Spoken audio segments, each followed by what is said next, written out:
Hello everyone, my name is Flashfire, and here we are back for another episode of Suspended Disbelief, the narrative and writing podcast. Today's episode, The Devil's in the Details. I have a very special guest with me today, once again, my friend Tempo. Hi, everybody. Today we're going to be discussing how much detail is too much in a story, how much is not enough, when to put more detail, when to cut back, and what really determines these factors. So, without any further ado, let's get started. Details. What are they good for? So, in writing, in storytelling, details are probably the best at drawing someone into the specific story that you want to tell.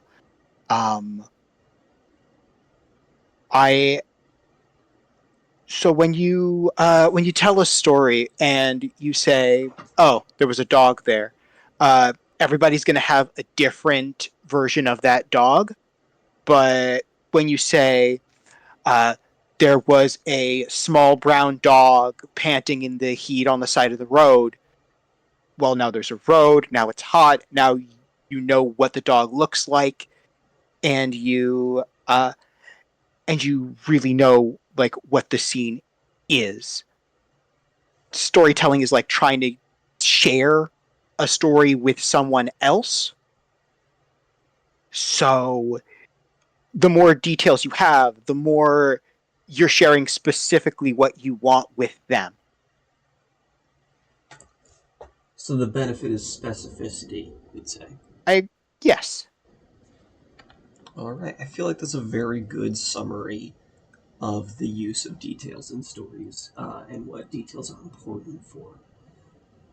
Like you said, my description would be very similar. Details are just to provide context, just to provide more information.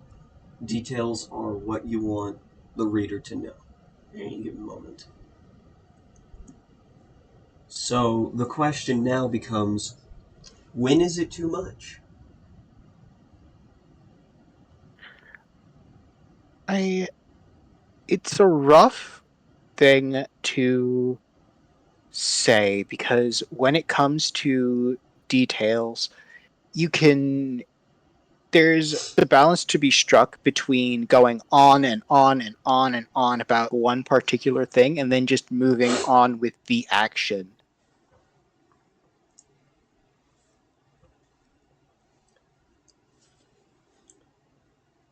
Do you feel like There they're. Sorry, go ahead. No, it would have been repetitive. There's only so much that a viewer or a reader can really take in all at once.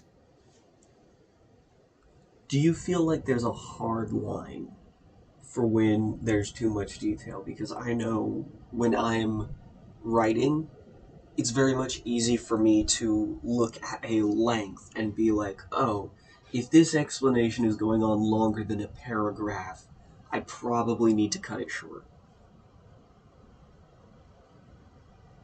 I can't say that there's an explicit line, but I feel like when you see it, either from a reader's perspective or a writer's perspective.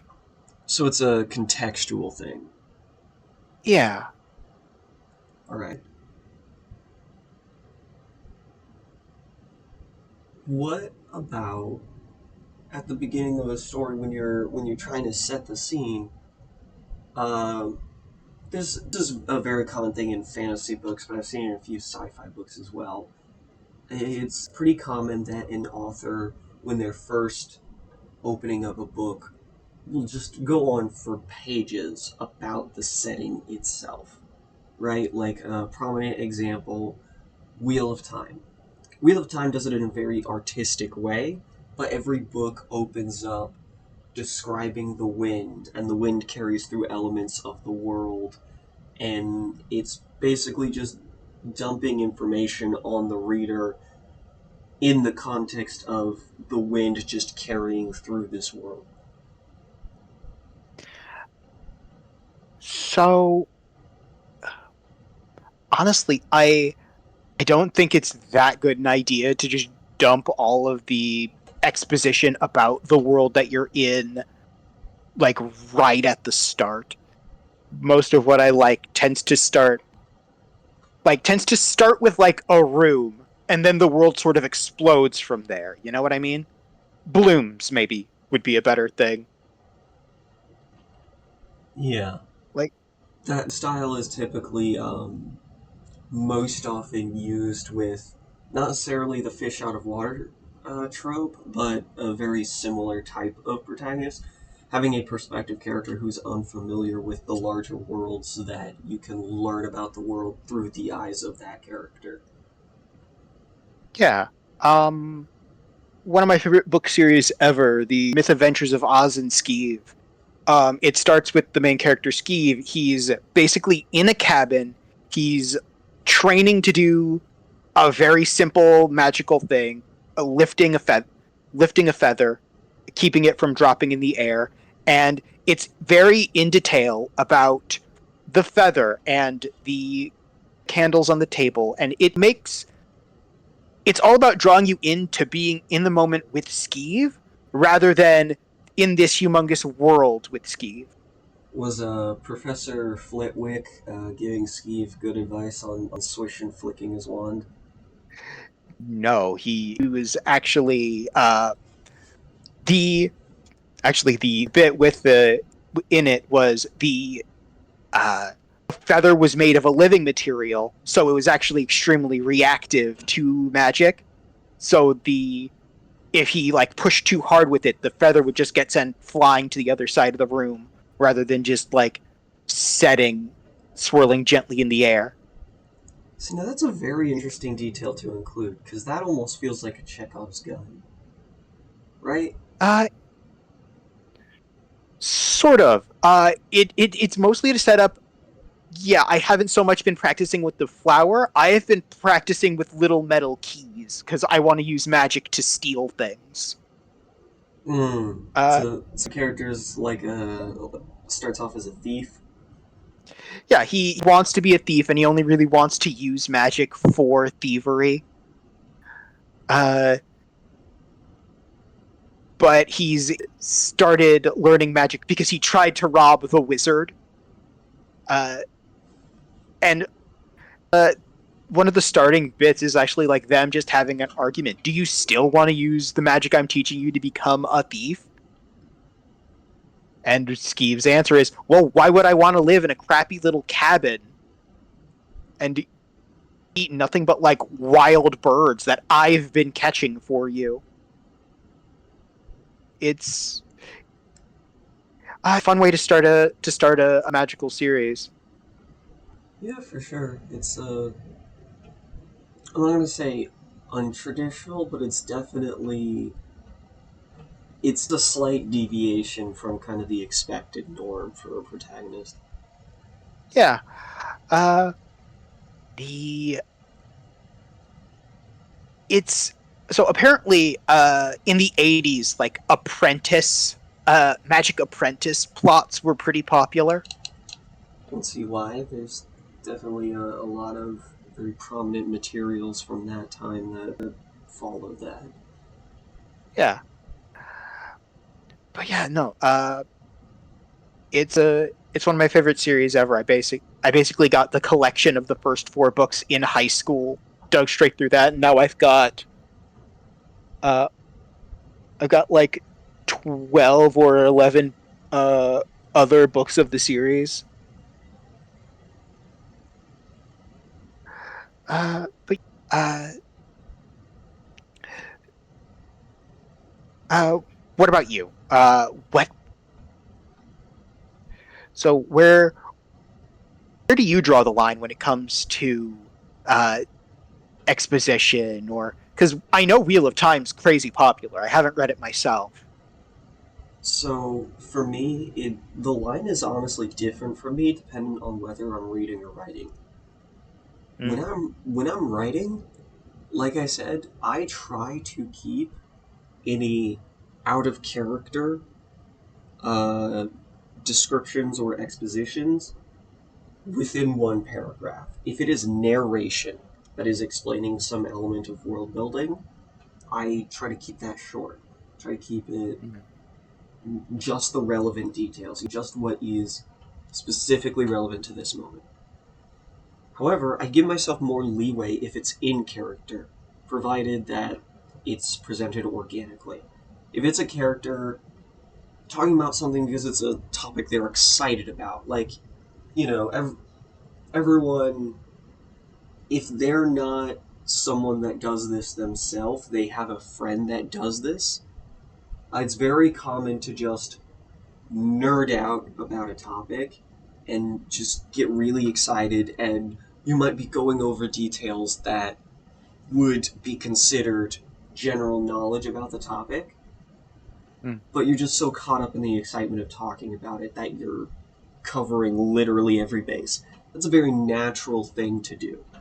And that can be very good to have in dialogue because that's a thing that characters can react to. You can have characters get upset because they feel insulted at having the basics explained to them. You can have characters get amused because they like seeing that character get that excited. You know, it's Mm. something that can prompt a reaction and prompt chemistry in characters. But also, if someone is explaining something to a character who just legitimately doesn't know it, that's another justification to go into further detail. Maybe the character's being mean about it, right? Maybe the character's kind of upset that they have to explain this because to them it's basic information, and so they get a bit rude about it. They get exasperated. I think as long as you're using it in character to inform the reader more than just on the details of what's being said, if you're using it to flesh out a character, advance a scene, using it to improve the story in some regard, I think as long as it continues to do so, it's fine. For me, the line is when the explanation takes you out of the story, when you're having to put the story on pause to give the explanation. I would say that's too much. Honestly, yes. I know what always took me out of it. To just dive into an anime example, I always think of Naruto. The So you've seen the Chunin exams, yeah. The I've seen all of During the Naruto, fight, dude. yeah. So the in the fight between like when Neji and Naruto are fighting, Tenten is in the stands, and she's basically just going over what she knows about Neji's technique to herself. And it's really, really weird. It feels like something that should be explained to the audience, but it's not being explained organically, and that always throws me out. The hilarious thing is, there's even a better way to explain that scene. Yeah? Naruto, the titular character, is someone who is written to have a very poor understanding of jutsu and to have a very poor, I want to say scholastic understanding, but I'm not sure that that's the right word. Poor technical understanding. Like, practically, he's good at it. Poor academic, that's the word. He has Yeah. very poor academic understanding of jutsu, right? Um, it would be perfectly reasonable for him to be confused about what he's seeing and to have one of his teammates or one of the other senseis explain that to him. In fact, I think the best way to execute on that scene, you could have Tenten explain it to him and just have a genuine moment of camaraderie between these characters that don't really interact all that much. So that doesn't quite work for that scene because Yeah. it's the scene where Neji is fighting Naruto. Right. It's their fight in the Chunin exams. Tenten is not on Naruto's side right now. That's fair. That's fair. So, alternatively, Mm. what you could do is take another character that's very much underutilized by the show and take Sakura. And Sakura is very academically smart as a ninja, but she still doesn't know everything. And Neji is using a lot of not so much secret techniques, but they are still very much clan techniques. They are a bit more private. Um, you could certainly have Sakura be the one that's confused in that instance, and then have Sasuke, who's literally right there and has eyes that can analyze people's techniques. That's his whole deal.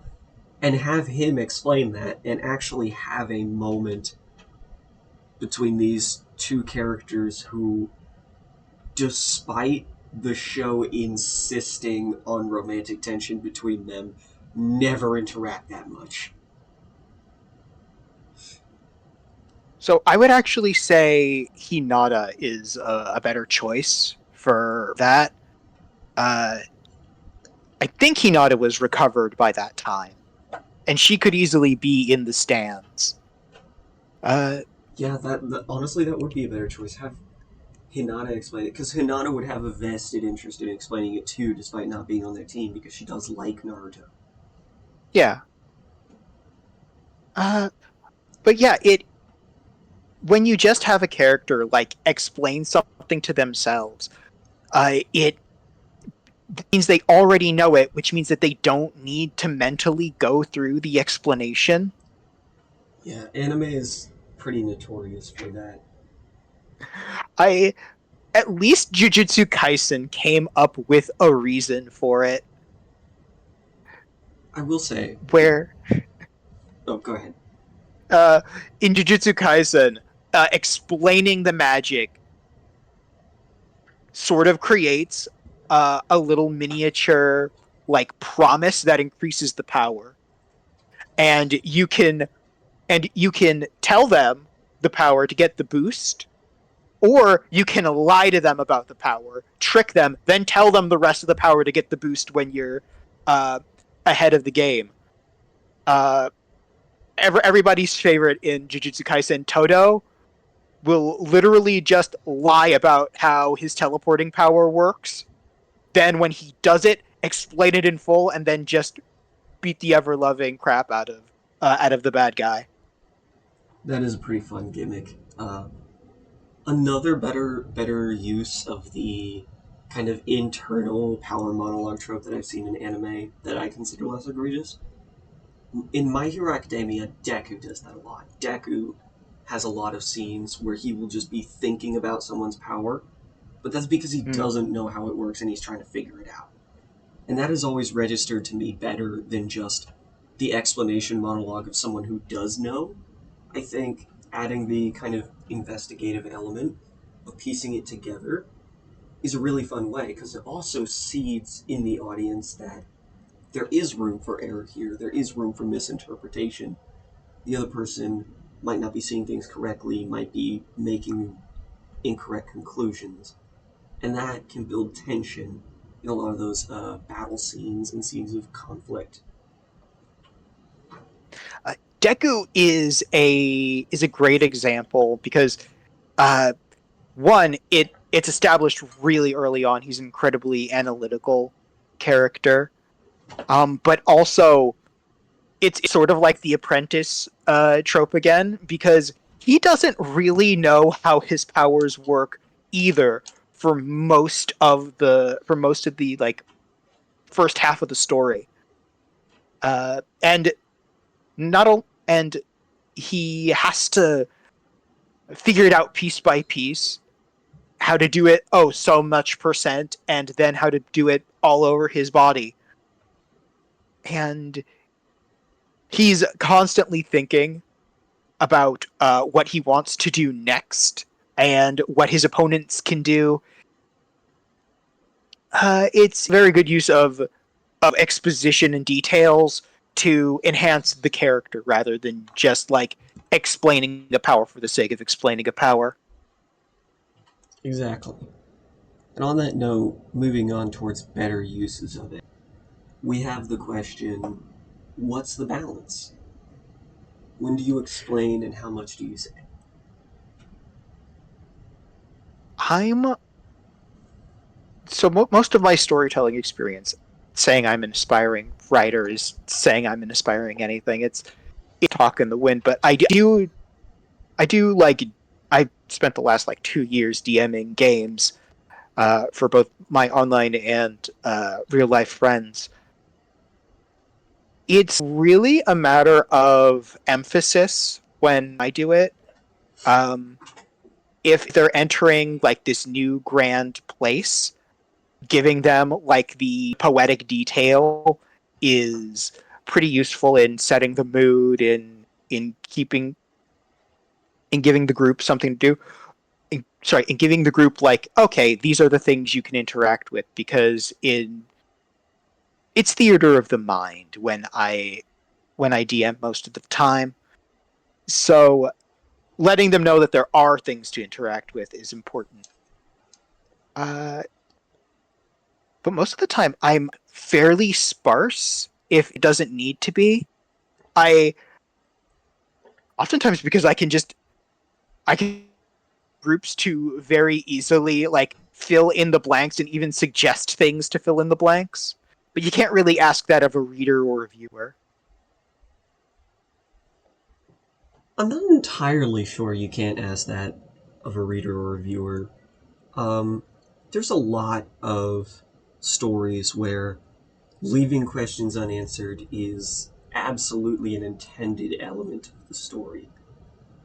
Hmm. Um, I don't know how much of Salvatore's books you've read, but Uh, R.A. Salvatore, yes, Drist guy. yes. I've listened to quite a few Drist novels. So his writing style is a very interesting blend of detail because he's very specific when it comes to action, what people are doing, what their motivations are, characters, personality. But when it comes to things like aesthetic, he's actually a bit more vague than you expect from a fantasy author. He does leave a bit more to the imagination. And part of me wonders if that's because the setting he's working with, the Forgotten Realms, it's not really a setting under his ownership, so he's kind of towing the balance with the amount of liberty he takes with it. But also, it does lend itself well to D&D in a way. He's telling a D&D themed story, and so he's kind of leaving some of that up in the air, leaving some room for how would you interpret this if you played, how would a DM rule this in their setting. There's elements there where it's if someone else wanted to tell a story in that space, they could get a bit more descriptive with it, a bit more poetical with it, just take whatever route they wanted with it, and they wouldn't necessarily conflict with what he had. Really? I'll have to re-listen to them, because when I listen to Homeland, I have such a vivid mental image in my head of Menzo Berenzon.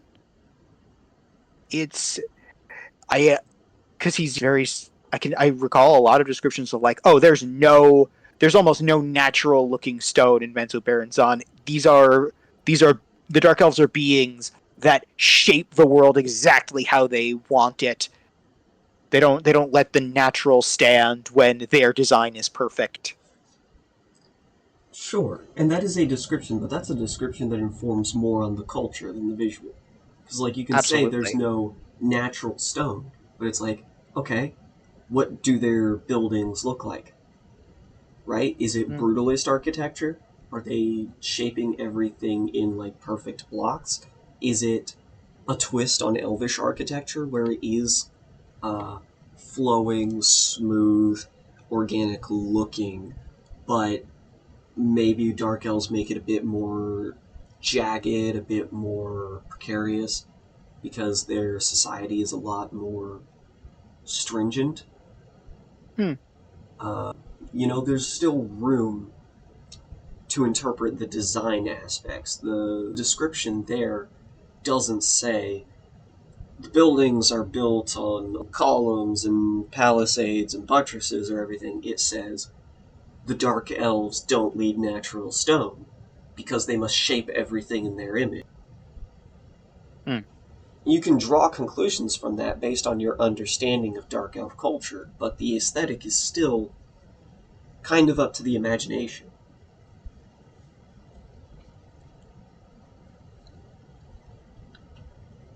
Honestly, yeah, that's an amazing point. He really makes he makes the world sort of he paints the world in such a way that there are like I don't want to say blanks to fill in, more that there are shapes sort of if I could change it into like a painting metaphor, he paints the world in such that there are like shifts in the shading that you sort of see what you want to see. Yeah, for sure. The way I would put it is he colors the world in such a way where you know exactly what colors he's used, you know exactly what the image represents. But it's just colors. There's no lines, Mm. Hmm. right? Maybe I'm losing the metaphor a bit there, but basically what I'm saying is he's a character writer. He writes in such a way where you have an exact idea of the characters, the people, the personalities, the mentalities, the beliefs of this world. And that's one of the reasons why Dritz Do'Urden is such a compelling protagonist. From the get go, he is a truly deep and complex person. And it's very motivating to see him as a character, even though he is introduced in this truly heinous and villainous society.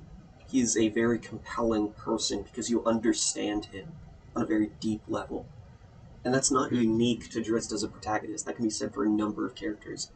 Zach Nafane, I cannot count the number of people who have told me that Zach Nafane is their favorite Forgotten Realms character. Zaknafane is actually amazing. Zaknafane is And actually what I expected Drist to be before I ever listened to a Drist book. yeah, no, for real. A lot of people. When I first heard of Drist, um, I imagine, oh, incredibly popular sword wielding, like 90s character, well known for being like the one good dark elf. And I imagined him more like Wolverine than I imagined him as kind of this like melancholy warrior. Yeah, Uh, no. He's a lot less edgy than his reputation suggests. And Zach Nafane the is. D Go ahead. sorry. The D&D players who made copycats of Drist are the ones who made the character edgy. I mean, I would say Zach Nafane is edgy, but Zach Nafane's edgy in a way that works. Zach Nafane is someone that never escaped Drow society. So, of course, he's got that darkness, that grittiness to him. He's a person that is genuinely discontent with his lot in life. But Yeah, he channels it in a constructive way.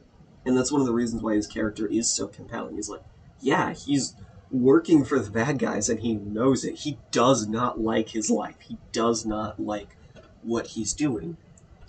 But he sees this chance for not so much redemption as maybe absolution's the right word. He sees this chance in Dritz to do things better.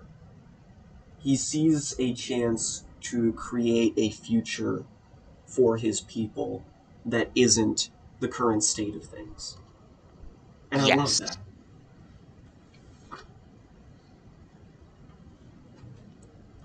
No, I 100% agree. Zaknafane is one of my favorite characters, certainly from Homeland. Oh yeah. Actually, that's a thing that I want to hone in on about him is that he's edgy, but he's hopeful, right? Yeah, he sees a better future with Trist, and he wants Trist to have that future. Yeah. A lot of there's a negative stigma attached to the word edge, right? Some people think edge is the coolest thing ever. It's like, oh, he's so dark and gritty. And then a lot of people are like, oh my god, it's so edgy. And edge almost becomes synonymous with cringe. To me, Edge becomes unbearable when there is an absence of hope, right? Because, like, Batman is an edgy character, right? But Yeah.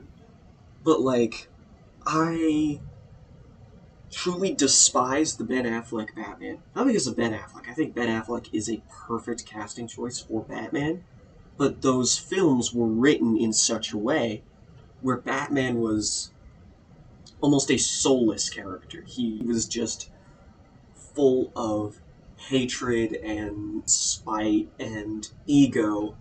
And I'm not saying Batman shouldn't have those things, but he should be more than that.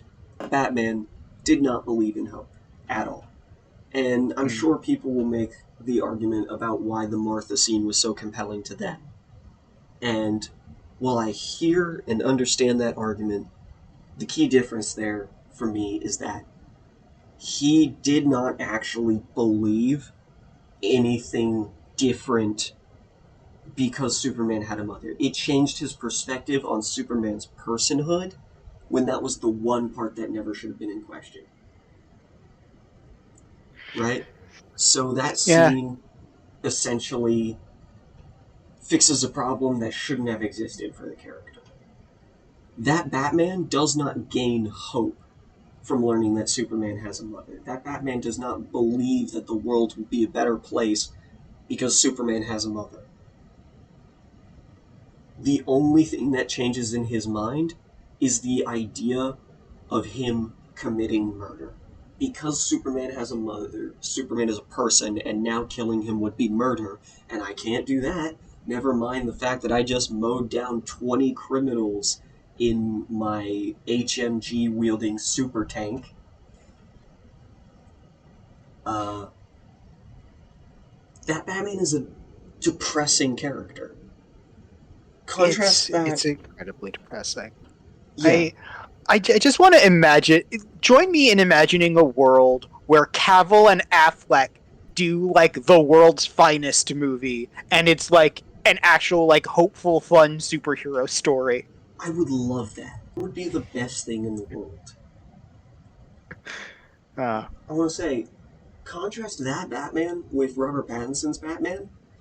That Batman is also very dark, very edgy, very gritty. Like, look at the trailer, watch the movie, look at anything. Aesthetically, it is presented as that grim, dark, I am vengeance Batman, right? The mhm. actual content of it, that Bruce is more hopeful as a person. He starts off in a depressed state because he starts off feeling like he hasn't had an impact, right? But the entire point of the movie is still that quest, that search, that intent to have an impact. And what gets through to him is he realizes he's doing things the wrong way. The movie ends on a hopeful note for Batman.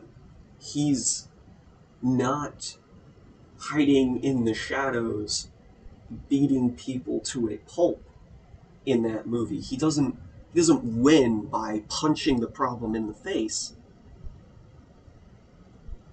The resolution of that film is him standing in the light holding a child's hand as they're being medically evacuated. He's saving people, he's helping people, he's working with the first responders in Gotham. He's truly trying to make things better. And so you have a Batman who's presented just as dark and edgy as the past 20 years of Batman that we've gotten. But this one is still able to have hope, and it gives the edge more potency. The fact that he can have hope in this desperate situation makes him more compelling. We've strayed from the topic a little bit, Yeah, so we've wandered completely away. to correct Um, that, let's make this about detail. The presence of hope in that character is the use of a detail to accentuate the tone and aesthetic. This is a bit of a stretch. So okay, so here's the question, right? Uh, what what do you see in that end scene of what do you see in that end scene of the Batman? Well, not the end scene, but the climax of the Batman, that he becomes more of a hopeful symbol rather than a fearful one. Okay, so this is on topic because this is the details of the scene. Yeah. So, what I would call the true climax of the film is have you seen the film? Yes, but only the once. Okay. So, spoiler alerts for anyone watching who hasn't seen the Batman. It's been a bit since it came out, but still, I would understand if people haven't gotten to it yet, but still, spoiler alert. So, the climax of that Batman actually occurs well after the Riddler is captured. The Riddler has organized a plan to have his followers essentially attack a mayoral conference. The mayor's giving this speech at a stadium. He's trying to assassinate her. He's having his followers shoot into the crowd, cause panic. And this attack is actually a smokescreen for something else. He has set up explosive devices around the city to essentially blow up some infrastructure to allow the water surrounding the islands to flood into Gotham, flood the streets. So you're having these people being attacked, a government official, a local government official being targeted, and so people are herded, trapped, panic, and now being flooded. And Batman responds to this his instinctual way. He goes after the guys with guns, starts beating the crap out of them, right? Uh, and he just keeps fighting and fighting, and Gordon and Catwoman are helping him, but it's throughout the fight, there's just a continuing sense of overwhelming pointlessness. Like, no matter how much he fights, it doesn't really feel like it's changing the situation at all. I would say that's indicated by the use of the music, that's indicated by a lot of the camera angles.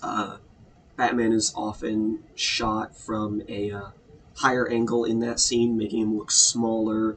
The goons are shot from angles that make them look more imposing.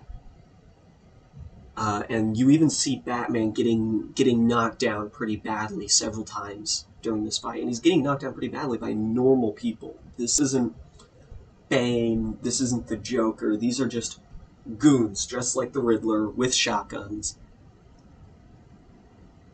And the movie introduces a thesis, and it's weird to introduce a thesis this late in the film, but it's an expansion on a previous thesis, which is that Batman in this scene is not fighting people, he's fighting an idea. He pins one of the goons down, takes off his mask, asks, "Who are you?" And the guy says, "I am vengeance," which is the very iconic beginning of Batman's like classic catchphrase, "I am vengeance, I am the night, I am Batman." And it's something that this Batman says previously in the film when he's beating up on some thugs who had cornered a guy and were attacking him. He beats the crap out of them and says, "I am vengeance." Uh, this guy is saying, "I am vengeance." It's drawing the line that this guy has become the same type of symbol of fear that Batman was setting out to be. Right? And it's not that this Yeah. specific guy has become that symbol of fear, it's that the Riddler and his movement have become that symbol of fear. So they're drawing this detail to the idea that the way Batman has been acting throughout this film has inspired the wrong ideas in people. He's not going about things the right way. The way he's doing things does make him like the bad guys. And that's even acknowledged throughout the film because the Riddler throughout the whole film thinks that he's working with Batman. The way things play out, he thinks Batman is on his side. Because their methods are so similar. Obviously, Batman doesn't kill, but they're still using very brutal methods, fear tactics, intense investigation. They're using this combination of detective work and brutality to achieve their ends, and they're both seeking to undo the corruption in Gotham, but they have a different idea of what that looks like. So the details of this scene reinforce this idea that's being built up throughout, that Batman is the same as the Riddler. He isn't any different, and he is just as bad as these villains that he's been fighting. But then he looks past the goon and sees the people trapped below in the water trying to get out of the building. And what he does is I believe there was a thing with like a light that was going to fall into the water and electrocute a bunch of people. And so he severs the cord from that, and that causes him to fall down. He shuts off that light to save those people. And there is something symbolic there about turning off the light and then falling down to the same level as everyone else, right? He's no longer above them. He has snuffed out this light that existed before, but lowered himself to the same level as everyone else. And then he lights a beacon. He shuts off that light, but he gives a new light, and it's not a light that's above them, it's not a light that's threatening them, it's a light that's guiding them. And instead of solving the problem of that film by fighting the bad guy, he solves the problem of that film by guiding people to safety. The scene is constructed in such a way to show a shift in Bruce Wayne's ideology without ever having to verbally say it. You see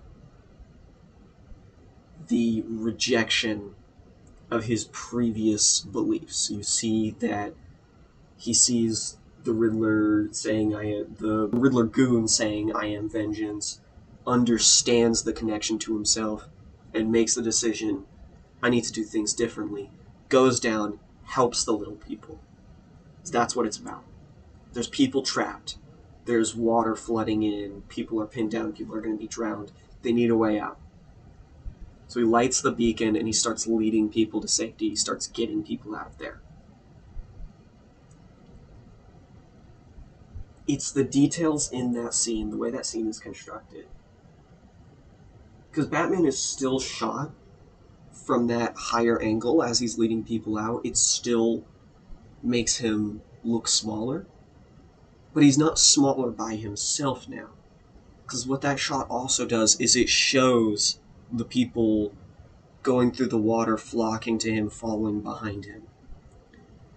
He is just a normal guy.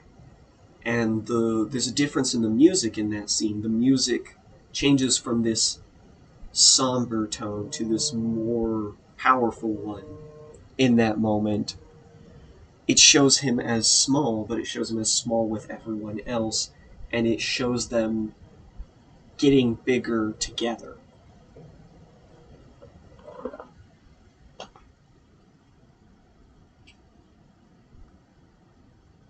And You then might have to actually, you might have to actually edit some video for this because I feel like this would go really well with some maybe visuals.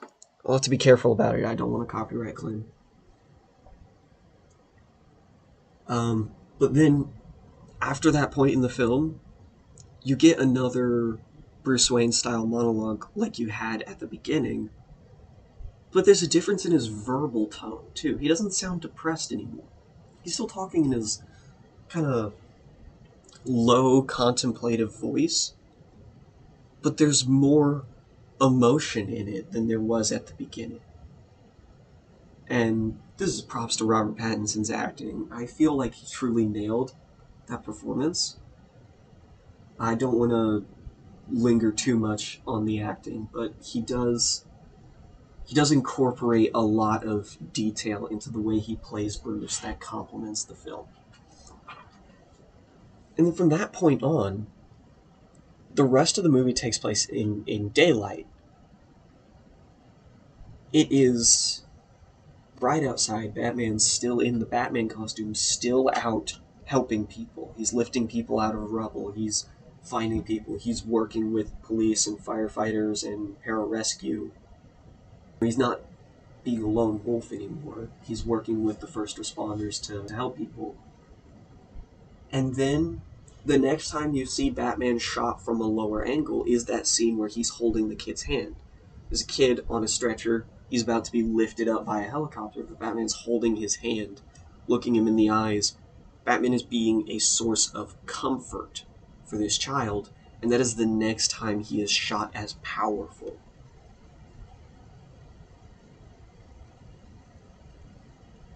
Hmm. And it's a return to the idea that Batman is a hero. The details of how that scene is constructed makes Batman truly feel heroic rather than the anti-hero that people have been trying to force him into for the past 20 years.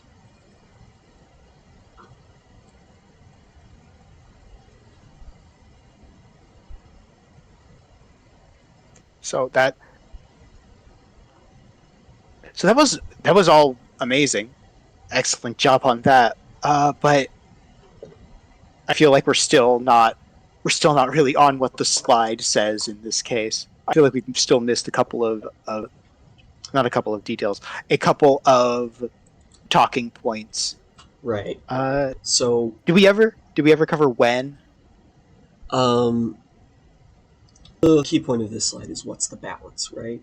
So, to take that whole explanation I give and make it productive, the balance there is that the story never stops to give you that information. All of that information is constructed into the natural flow of the story itself. In fact, that detail is incorporated in such a way to where it is the story. These are all things that Batman is actively doing in the film. Every shot, every beat is showing a progression in events. It is helping things move along. It's just a framing of how everything is moved along that adds that information, that makes it more impactful. And that to me is what I would say the balance is. The balance is that your information has to continue to push the story along. You cannot halt the story, you cannot take people out of the story to give your explanation. You have to keep things moving.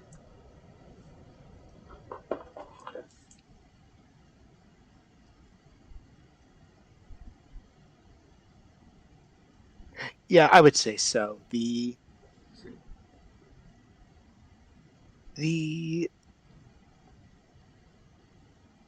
well, when it comes to like explaining and moving the story forward, you the just cut that entire bit out. Uh, Sorry. It's fine, there's All going to be editing to do. right. Um, when it comes to how much to say, we've covered that a bit. When it comes to like from the reader, there's a point where like a reader or a viewer will check out when they take too long explaining. Uh,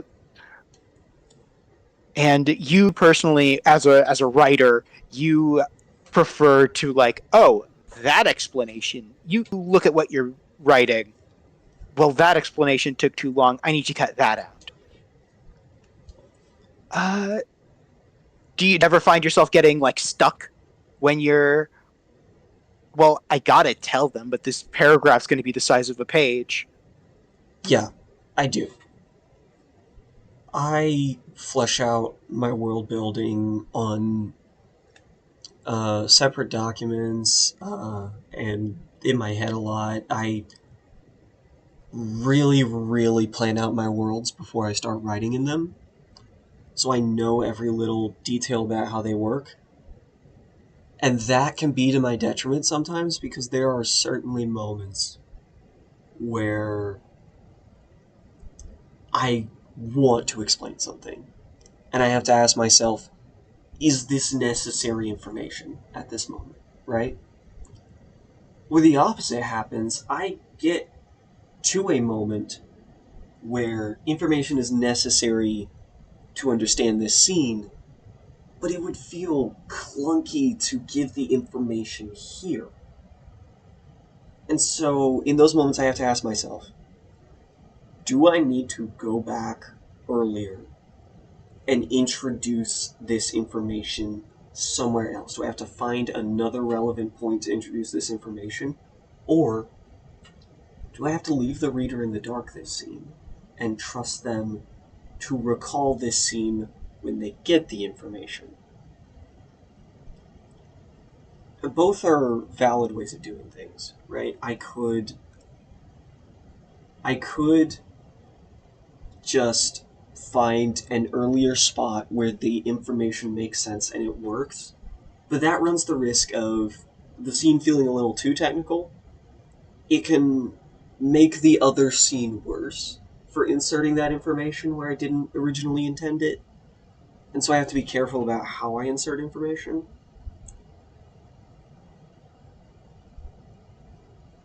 Mm. Or I could do the opposite. I could introduce the information later at a point in time where I feel like it would be impactful, but then I need to trust that people will recall the earlier information, and I can't make it too on the nose because I don't want to. I'm not trying to beat the reader over my head with a stick labeled big character moment, right? I want everything to feel natural. That's really the hardest part, is feeling natural. Telling your stories in a way that doesn't pull people out of them. Diegetic explanations, which are explanations that are actually occurring in the story for good reason, are useful for that. Let's say a character's motivation has to do with a bit of history that they don't like to talk about, right? But you need the audience to know that information at some point. You could have a strong character development moment where they confide that information in someone to show how much they trust that person or how they've grown as a character and are now willing to share that information. You could have someone else reveal that information to apologize for that character's behavior and to show why they still care for that character despite the way they act. You could have another person discover that information. Maybe they're looking through files, maybe they hear it from an enemy, somehow they discover that information and it reframes their understanding of that character, gives them a different perspective on that character. And this is a case where the way in which you provide the information is more crucial than the information itself. Information is important. You want your reader to know and understand things, but information is secondary to context. Often, the manner in which a character learns something is more impactful to the reader than what they actually learned. Right. The the details, the setting, the information that you want to teach your reader so that they know more of shouldn't come at the expense of character or the story itself.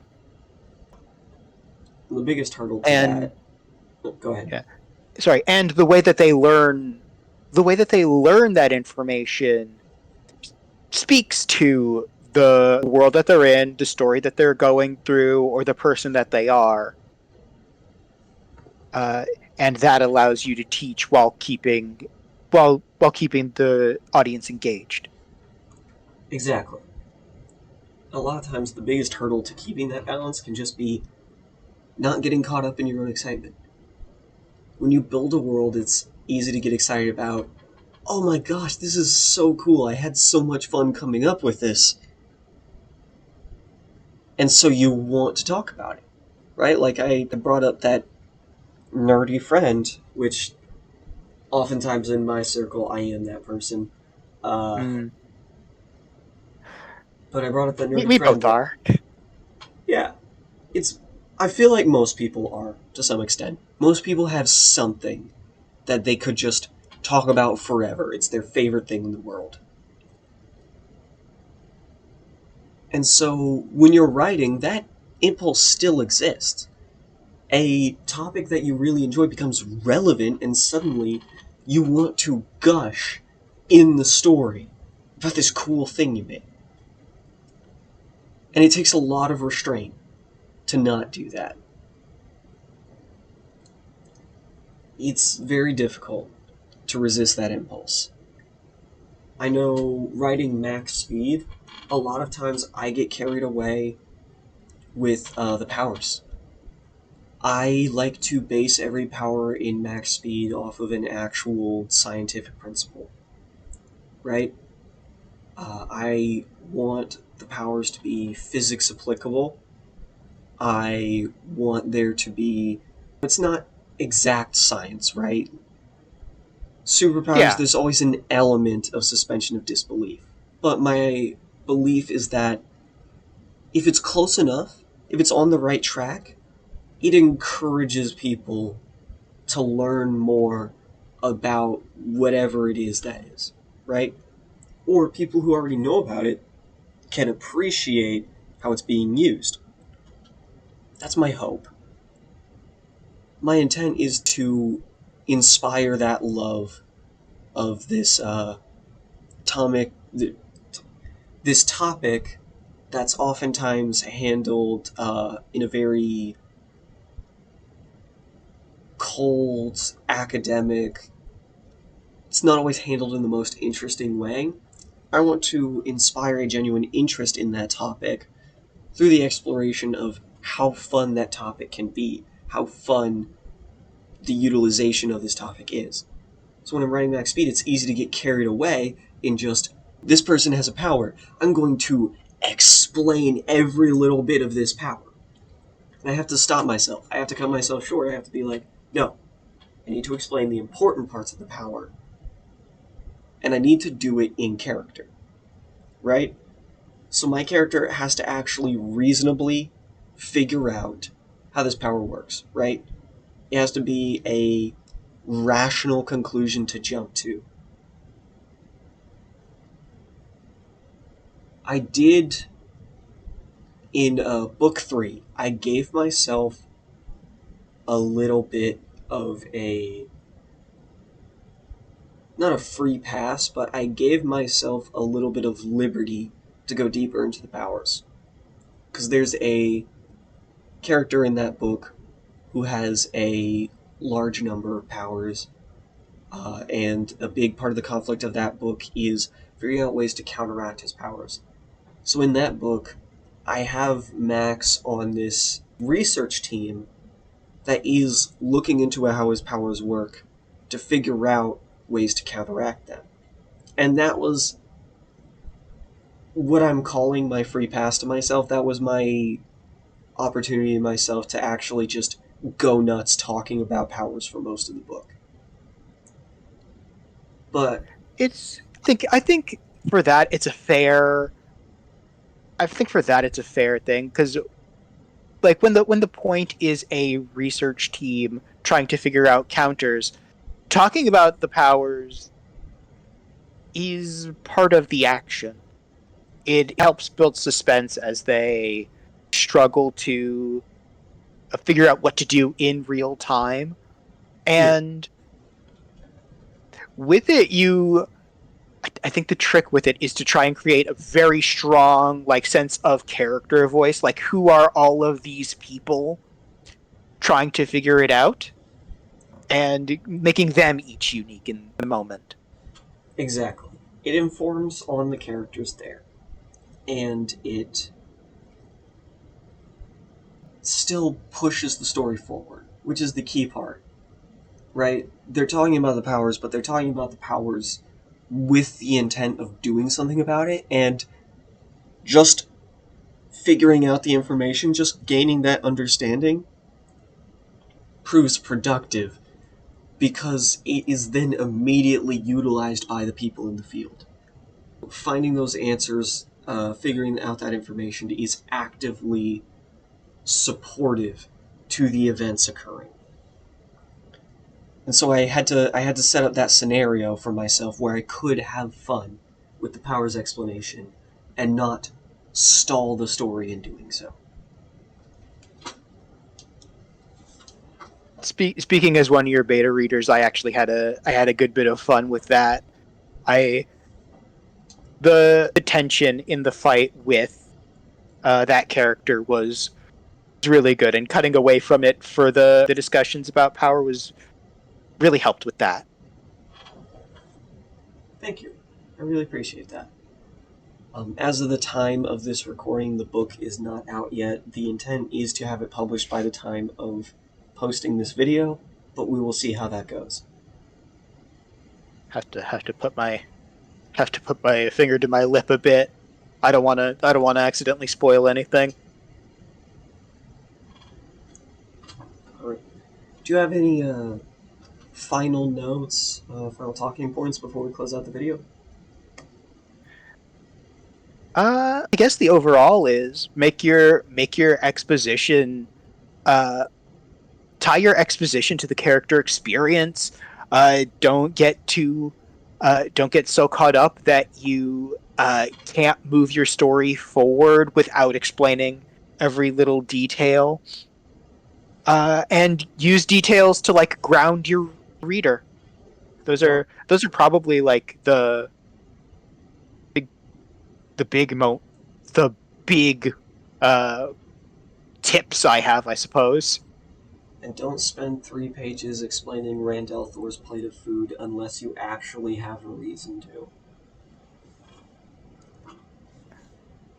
That's a reference you're gonna have to explain to me afterwards. Alright. Well, with all that said, I am Flashfire, author of the Max Speed books, and writer for Bookworm. If you want to check out the books, they are available on Amazon, or you can look at those and the other projects that I've worked on at bookworm.com. That is BUCHWYRM.com. Thank you very much for watching, and please remember to like, subscribe, comment, and hit that notification bell. If there's any talking points you would love us, if there's any talking points you would want us to go over, please absolutely leave them below. I would love to hear from you guys. With all that said, see you next time.